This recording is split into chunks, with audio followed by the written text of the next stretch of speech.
pengajian ini dengan sama-sama membaca kalimat thayyibah insya Allah dipimpin oleh Bapak Haji Muhammad Hairudin.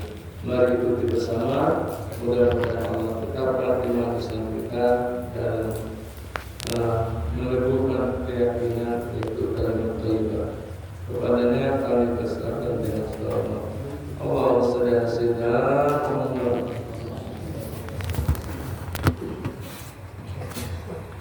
Assalamualaikum warahmatullahi wabarakatuh.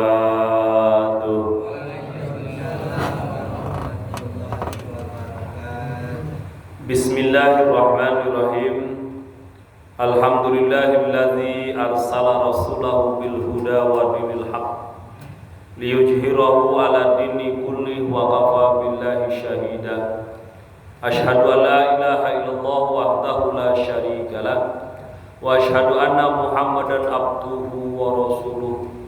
Allahumma salli wa sallim ala sayyidina wa maulana Muhammad wa ala alihi wa sahbihi ajma'in. Wa qala ta'ala ud'u ila sabili rabbika bil hikmati wal mau'izatil hasanah wajadilhum billati hiya ahsan. Wa qala ta'ala wa man ahsana qawlan mimman da'a ila Allah wa 'amila shalihan wa qala innani minal muslimin. Wa qala ta'ala wa la takum minkum ummatun yad'una ilal khair wa ya'muruna bil ma'ruf wa yanhauna 'anil munkar wa ulaika humul muflihun. Shadaqallahul azim wa sadaqa rasulul habibul karim wa nahnu ala dzalika minasyahidina wasyakirin walhamdulillahi rabbil alamin. Hatul mukarramun yang saya hormati Ayahanda Haji Ali Soleh selaku orang tua kita DKM Masjid Al-Ikhlas Kampung Cibitung, orang tua kita Bapak Haji Khairuddin, alhamdulillah selaku bendahara DKM, dan para haji-haji yang lain, para jamaah yang hadir rutinan malam Senin, alhamdulillah ibu-ibu yang mudah-mudahan Allah istiqomahkan, amin ya rabbal alamin. Alhamdulillah kita punya kesempatan untuk ta'lim pada kesempatan malam Senin ini. Mudah Allah subhanahu wa ta'ala berikan berkah buat kita. Sebelum ta'lim, saya akan bacakan dari kitab Tanqihul Qaul, kitab yang saya ambil Tanwirul Qulub. Ya, pada bab muqaddimah kita baca Fatihah dulu. Ila hadratin Nabi Mustafa Muhammadin sallallahu alaihi wasallam wa ala alihi wa azwajihi wa zatil batil kiram sallallahu al-Fatihah. Bapak Ibu rahimakumullah, di pembukaan tadi saya bacakan sebuah ayat. Ini muqaddimatu fi da'wati ilallah wa rasulih. Saya ambil muqaddimah kewajiban dakwah mengajak kepada Allah dan Rasul. Nah, karena ini hari pertama bagi saya pengajian di Al-Ikhlas setelah kita istirahat beberapa bulan, beberapa minggu karena sedang menghadapi atau melaksanakan ibadah yang sangat besar. Nah, sampai Ramadan dan Syawal, hari ini sudah masuk bulan Zulqa'dah. Nah, kita ketemu lagi ngaji. Maka saya akan muqaddimah, bukan pengajian, dengan bacakan sebuah kitab, ya. Muqaddimatu fi da'wati ilallah wa rasulih. Wajibnya mengajak orang lain ke jalan Allah dan Rasulnya. Nah, ya. Wa qala ta'ala, kenapa disebut itu wajib? Ada Allah berfirman dalam Al-Quran, suratnya itu surat Hud. A'udzu billahi minasyaitonir rajim. Ud'u ila sabili rabbika bil hikmati wal mau'izatil hasanat wajadilhum billati hiya ahsan. Allah Subhanahu wa taala berfirman, "Ud'u, ajaklah." Siapa? Manusia. Kemana? Ila sabili rabbika, ke jalan Allah Tuhanmu. Dengan apa? Bil hikmah yang pertama. Hikmah apa yang pertama? Tar pengertian hikmah nih saya buka lebih luas, tidak cukup waktu 1 jam sebetulnya bicara hikmah. Yang kedua,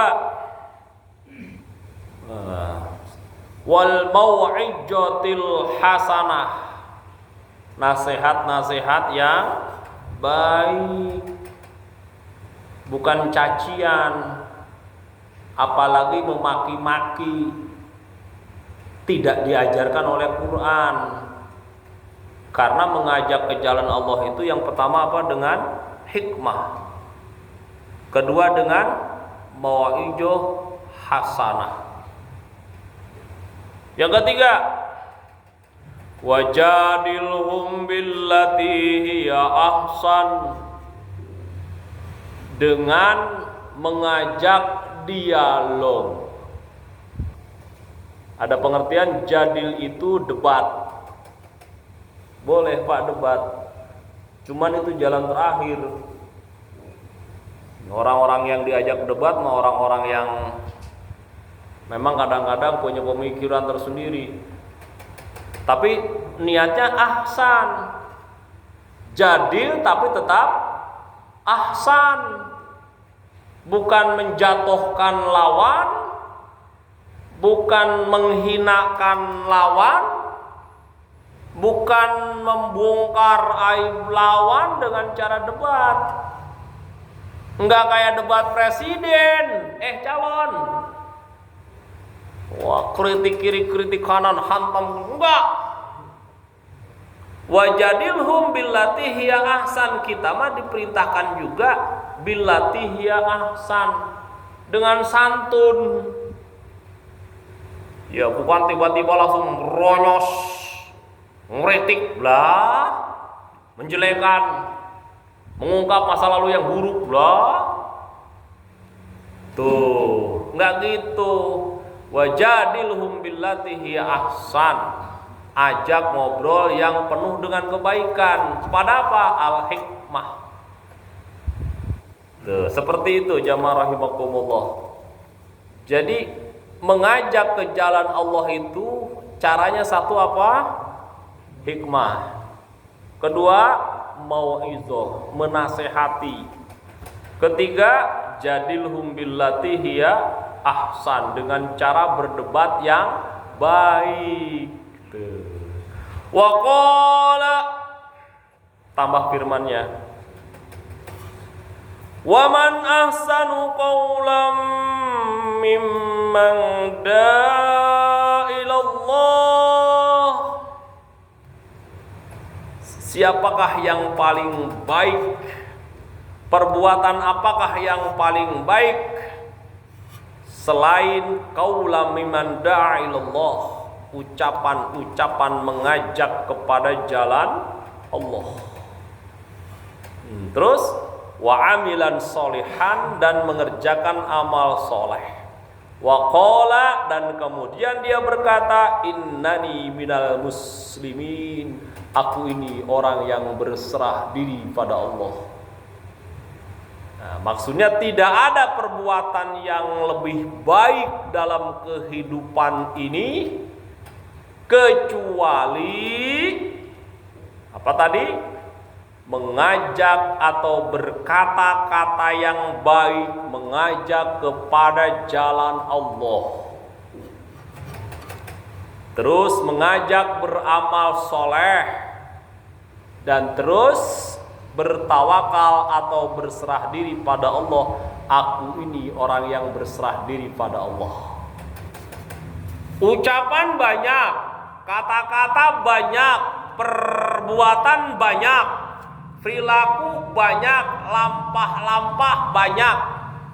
Tapi perbuatan yang banyak tersebut tidak ada perbuatan yang paling baik selain qaula mimman da'a ilallah, ucapan yang mengajak ke jalan Allah. Nih, kalau dihitung-hitung, kita dalam satu hari ngomong, saya kan bapak-bapak ngomong, ibu-ibu ngomong, tahu ngomong, bicara. Satu hari kira-kira berapa kata yang kita keluarkan? Bingung saya kayak. Berapa kata yang kita omongin? 2.000 kata. Dari sekian kata-kata kita, dari mulai bangun tidur sampai entar kita tidur, tuh berapa ribu kata tuh. Kata-kata tersebut, Pak, itu jangan dikira tidak direkam oleh Allah. Tuh semua terekam, terdengar, diabadikan. Apalagi ucapan saya rekam ke YouTube. Sekarang nih, saya tinggal lihat di YouTube-nya. Terekam semua, Pak, oleh Allah. Dari sekian kata-kata yang kita lakukan, kata-kata yang manakah yang berpahala? Manakah kata yang paling baik? Kata Allah, tidak ada kata-kata itu yang paling baik kecuali kata-kata yang ud'u ila sabili rabbika, atau qaulam mimman da'a ilallah, kata-kata ngajak ke Allah. Wa amila sholihan, dan beramal soleh.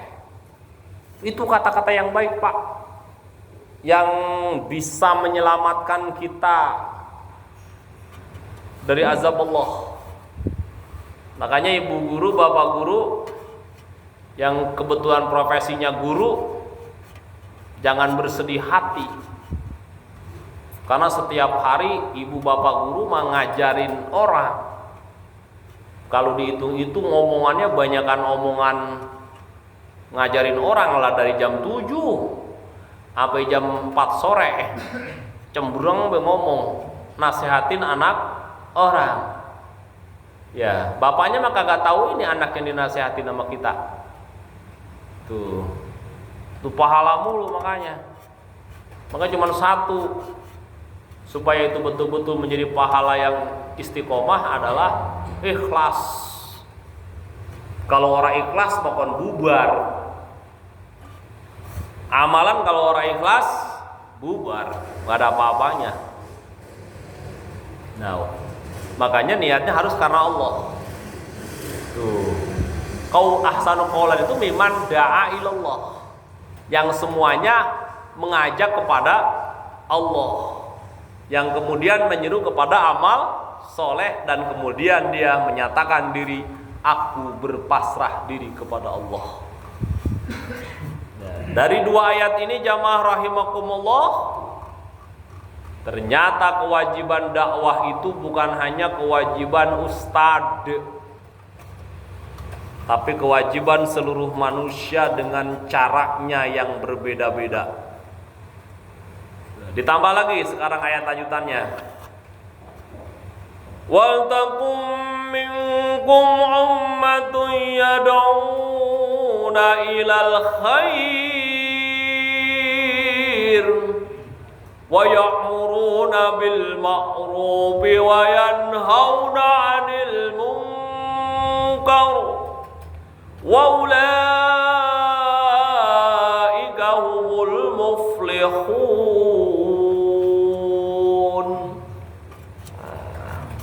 Hendaklah engkau menjadi sekelompok orang yang menyeru kepada kebaikan. Hendaklah menjadi sekelompok orang yang menyeru kepada kebaikan. Terus wa ya'muruna bil ma'ruf, memerintahkan kepada perbuatan yang ma'ruf, wa yanhauna 'anil munkar, dan mencegah segala bentuk kemunkaran. Wa ulaika humul muflihun, Itulah orang-orang yang akan mendapatkan kebahagiaan, akan mendapatkan kemenangan. Alhamdulillah. Nah, hendaklah kita menjadi orang yang mengajak kepada jalan kebaikan. Ustadz, saya mah kagak bisa ceramah. Ngumpulin orang bisa ngumpulin orang mah ngumpulin orang. Yang ceramah ustadz. Ustadz, saya mau orang bisa ngaji. Ngumpulin orang bisa orang. Bisanya apa? Saya punya duit ustadz, modalin. Nah, modalin. Ustadz, saya mau boro-boro ngaji, ceramah ngumpulin orang kuat. Ngapain? Bisanya bantuin, ya bantuin. Ya, sampai Rasulullah berpesan, Pak. Rasul berpesan buat kita, kun aliman, au muta'aliman, au muhibban, walatakun rabian. Jadilah kau alim. Jadi orang alim, artinya orang berilmu. Enggak bisa Ustadz, orang sadar ngaji aja baru usia 80 tahun. Wah, ketemu dah. Au muta'alliman, kalau enggak bisa jadi seorang ulama, maka jadilah orang yang belajar ilmu. Belajar. Bisa, gak bisa, belajar terus. Sampai kapan? Minal mahdi ila lahdi, dari buayan sampai alam kubur. Tuh, belajar terus. Perkara bisa Allah yang punya. Sebab ilmu itu dari Allah. Al ilmu nurun. Ilmu itu cahaya. Al-haqqu min rabbika fala takunnana minal mumtarin. Kebenaran itu datangnya dari Allah. Jadi yang punya ilmu itu Allah. Tugas kita ngapain? Muta'alliman, belajar. Ya, kalau bicara ulama kiai mah Bapak Ibu, Bapak silakan datang ke pesantren yang gede, santrinya ribuan. Apakah semuanya jadi kiai? Lah enggak. Pesantren, apakah semuanya jadi ulama? Lah enggak. Ulama atau kiai itu pilihan Allah. Dari sejak belajar awalnya dia memang beda. Tuh, biasanya kalau guru-guru yang mursyid mah tahu. Nih, ini terahnya ke sini nih, ini ke sini, ini bakal jadi begitu. Dia tahu. Karena seorang guru yang baik adalah yang tahu produknya. Ya kayak bapak-bapak nih. Ya, Pak Wahyu misalkan tukang apa? Mencireng atau tukang apa? Dia kan tahu mana bahan yang bagus, mana bahan yang jelek, supaya produk dagangannya bagus. Ya kan? Tukang bakso, untuk bikin bakso supaya bagus, tahu dong dagingnya yang seperti apa, bahannya seperti apa, tahu. Iya, memang seperti itu. Ya pasti nggak mungkin dong dia sembarangan beli barang-barang yang mohon maaf nanti begitu diolah jadi jelek, yang kemudian pembeli jadi kecewa. Nah, jamaah rahimakumullah, seorang mursyid pun sama. Ketika dia ingin mengkader santrinya jadi ulama, itu ketahuan dari sedemnya, SDM maksudnya. Kalau emang terahnya terah ulama, duduknya beda, akhlaknya beda, daya hafalnya juga beda, kecepatan memahaminya juga beda. Tuh, udah ketahuan Pak, Bu. Paling yang guru, tahuan semua, wah ini. Ya, dan itu beda. Maka pilihan Allah. Tuh, maksudnya ke sana. Nah, itu aliman tuh makanya tuh. Lah kalau misalkan kita, waduh, bukan kategori aliman, ya muta'aliman kita mah. Belajar lagi, belajar terus, belajar lagi, belajar terus, dan terus belajar. Terus, sampai kapan? Sampai mati. Ngaji terus sampai mati, gitu prinsipnya. Kalau niatnya kita belajar, Pak, niatnya belajar nih. Salah-salah dikit dimaafin. Bapak ibadah, wudunya belum bener. Kan kagak sah sholat. Orang wudunya kagak bener. Nah, tebang salah-salah dikit karena kita niatnya lagi belajar, sah nggak sholat? Sah. Sama seperti bapak belajar nyupir mobil. Tulisin tuh mobilnya belajar. Nah, ada kan belajar tuh. Lagi bawa mobil, lampu merah diterobos baik. Ada polisi, ditilang nggak? Kagak. Orang ada bacaan belajar. Coba kalau nggak ada bacaan belajar, lah kena tilang. Peraturan itu. Tuh, belajar mah dimaklumi, dimaafin. Salah-salah dikit mah orang yang belajar. Nah, kita juga sama dalam beragama, bukan saya nyamain. Kita ibadah, salah-salah dikit, kurang sempurna. Karena kita lagi jadi muta'aliman, diampuni oleh Allah. Orang lagi belajar kok dia. Maka ketika bocah salah, wajar, bocah lagi belajar. Jangan lu salah mulu sih, lu salah mulu, jangan. Bocah lagi belajar. Suatu saat bener. Kayak ada anak muda, wader potis di kampung. Jangan diomelin baik. Orang lagi belajar hidup, doain aja, doain. Suatu saat tobat. Nah, kalau dalam hatinya nggak akan pernah ada tobat, insya Allah mual panjang umurnya, gampang. Dunia mah orang kalau dalam hatinya nggak pengen belajar, pengen pokoknya gue bikin onar terus kapan nih.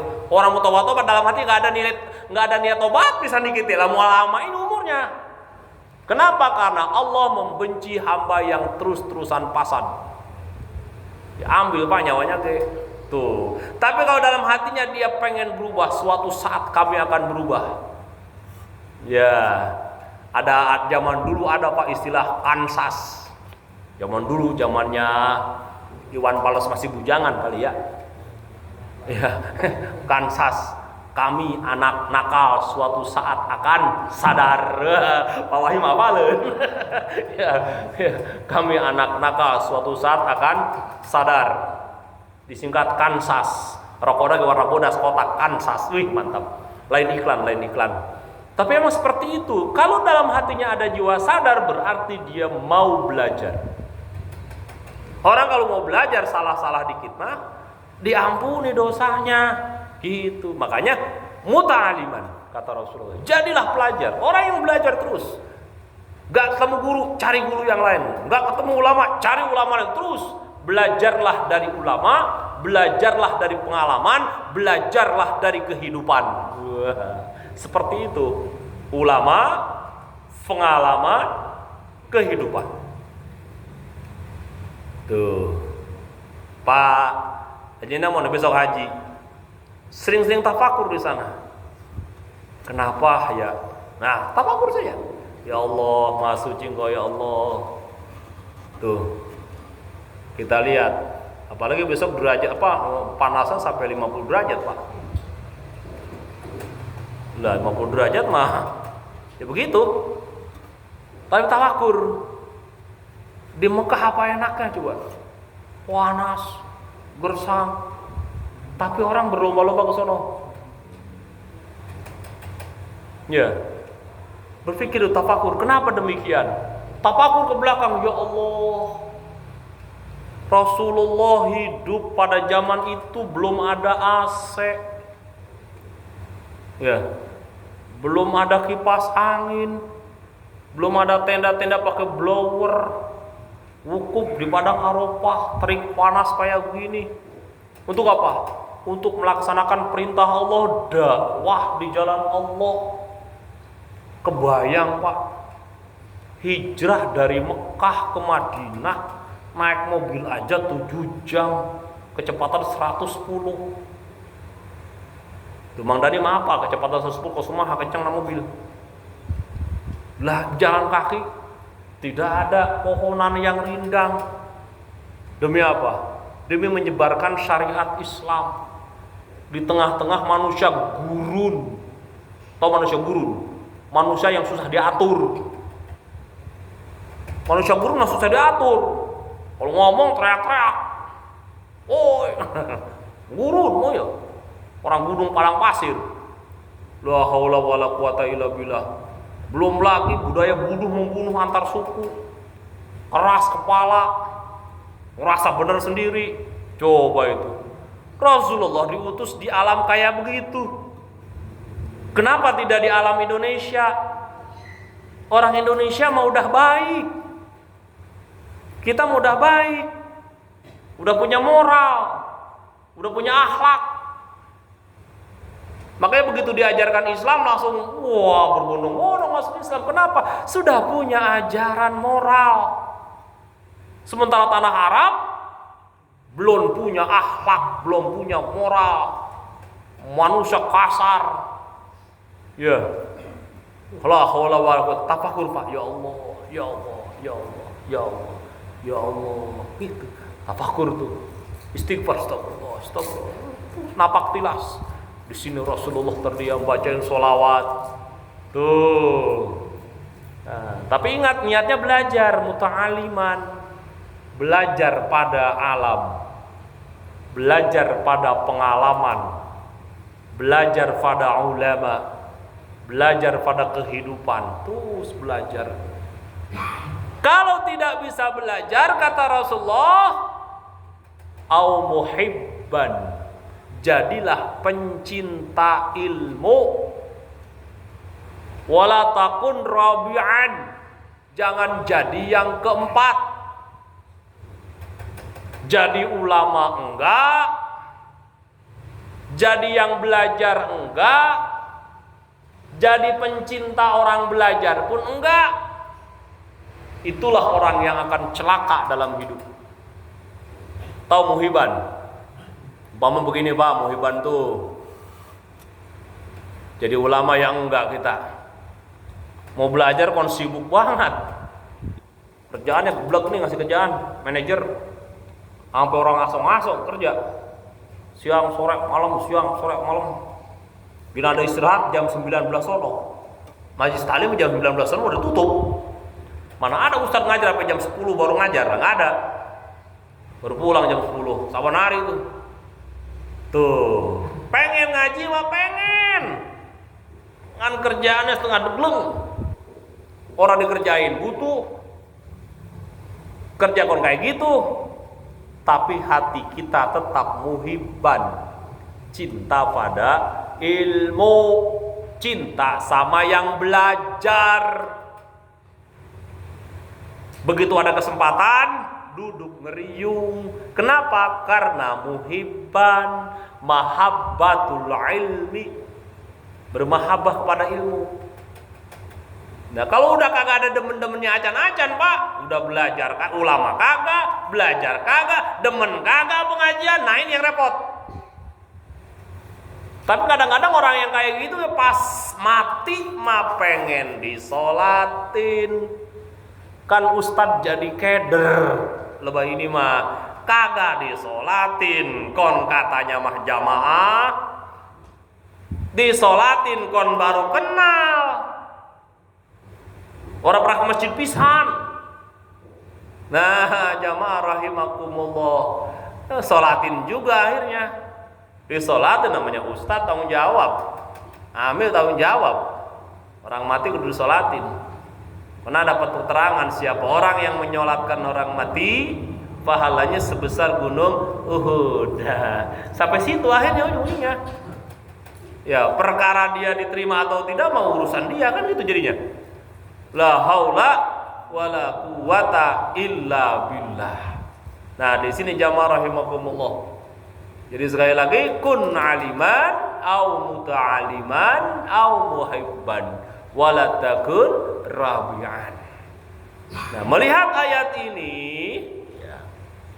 Nah, hendaklah kau menjadi sekelompok orang yang menyeru kepada kebaikan, memerintahkan kepada yang ma'ruf dan mencegah kepada perbuatan munkar. Mereka itulah orang-orang yang akan mendapatkan kebahagiaan, kemenangan. Onak dan durinya biasa, Pak. Nah, wa fi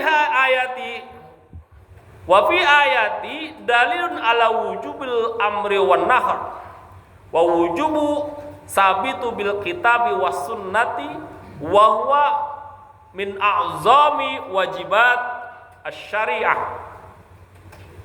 Nah, kata pengarang ini, ayat ini adalah menjadi wajibnya kita memerintahkan kepada yang baik dan mencegah kepada yang munkar. Jadi wajib tuh. Ya. Wa wujubatu sabitu bil kitab. Dan juga kita punya kewajiban untuk berpegang teguh kepada kitab, wasunnati dan sunnah. Wahwa min a'zami wajibat. Inilah yang sebaik-baiknya kewajiban.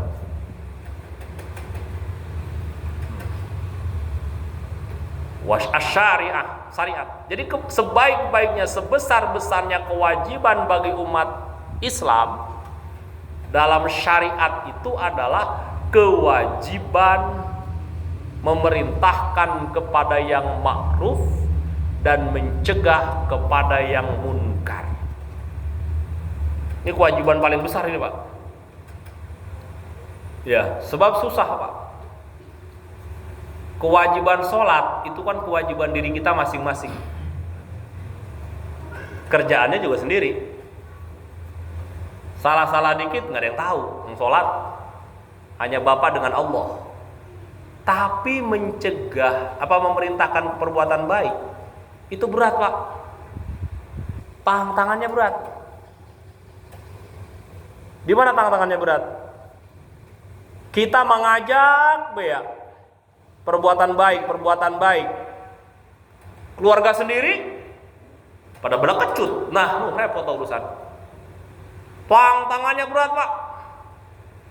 Ya, kita mengaji ke sono kemari. Anak kita diajak ngaji ke susah. Tuh, tantangan tuh. Coba kalau ada orang sedikit comel aja. Ya, lu ngajak perbaikan. Anak lu gunung sonok, mati psikologi sudah. Sementara kewajiban ngajak, tantangannya ternyata keluarga sendiri. Makanya Allah berfirman dalam Al-Quran, inna min azwajikum wa auladukum aduwakum fahzaru. Hati-hatilah engkau dalam hidup. Sesungguhnya istrimu dan anakmu bisa saja menjadi musuhmu. Fahzaru, hati-hatilah. Emang benar, Pak. Benar-benar saya sampai la haula wala quwata illa billah. Nah, di sisi lain kita punya kewajiban dakwah pada orang lain, di sisi lain kita juga ditentang sama keluarga sendiri. Ini banyak kejadian, Pak. Makanya jadi ripuh. Untung para santrinya pengertian. Karena semuanya pada ngaji Quran, pada baca Quran, para santrinya ahli zikir, sadar betul itu semua ujian. Nah, itu semua adalah ujian. Maka kita alhamdulillah aja lebay ini mah. Ya, masih untung ada yang menyeru pada kebaikan. Coba kalau udah nggak ada. Di suatu kampung, Pak, kalau sudah tidak ada yang menyeru kebaikan, hati-hati, Pak, kampung itu bakal digulung oleh Allah. Dan juga sebaliknya, Ketika datang seorang yang menyeru kepada kebaikan, mencegah kepada kemunkaran, ternyata tidak ditanggapi, hati-hati juga. Terus penyeru kebaikannya pergi. Hati-hati, kampung itu digulung oleh Allah. Atau digulung, dihabisin gitu. Tuh makanya kalau ada ustadz datang sebuah kampung teh, ini teh kudu dijadiin pelajaran. Ya. Jangan sampai ustadznya kabur. Wah, gue mau dakwah sini lagi. Kenapa? Masyarakat orang pada mau. Terus orang mau dengerin, pada mukul banget. Udah pergi ya. Hati-hati itu kampung. Digulung bukan plak. Dipek-pek kalau mencukup bahasa orang mah. Ya, makanya kalau jadi ulama, bapak-bapak, jadi ustadz itu harus betul-betul bawa hati yang sangat lapang. Karena kalau ustadz ulama sudah tidak mau ngomong, diam mulutnya, hatinya ngomong, itu yang didengar oleh Allah. Hati-hati Pak. Ya mulut udah bisa ngomong diam ya, ngomong yang salah, kagak ngomong ya gua salah, ngomong ya salah, kagak ngomong salah, mendingan diem be salah ge, kagak pusing, hatinya ngomong. Ya Allah, ya Allah, kau berikan, ya Allah. Hati-hati dengan hati. Karena Allah mendengar bahasa hati. Masih ada waktu nih. Saya ingat tahun 2004 ya Pak. 2004 Pak. Kata teman saya, itu juga bukan kata saya, yang di Molaboh. Ya, kata ustadz tuh. Sebab salah jadi ustadz di sini. Gua ngomong kebenaran, ya dianggapnya pendukung TNI. Kagak ngomong kebenaran, dianggapnya GAM. Diem ya. Meleduk juga akhirnya. La haula wala quwata illa billah. Waktu Isya sudah datang. Mudah-mudahan kita dapat hidayah dari apa yang disampaikan pada kesempatan siang hari ini. Intinya hati-hati dengan hati. Intinya tetap belajar dan terus belajar. Intinya berusahalah kita mengajak orang lain juga menjadi orang yang baik sebagaimana kita berusaha menjadi orang baik. Insya Allah.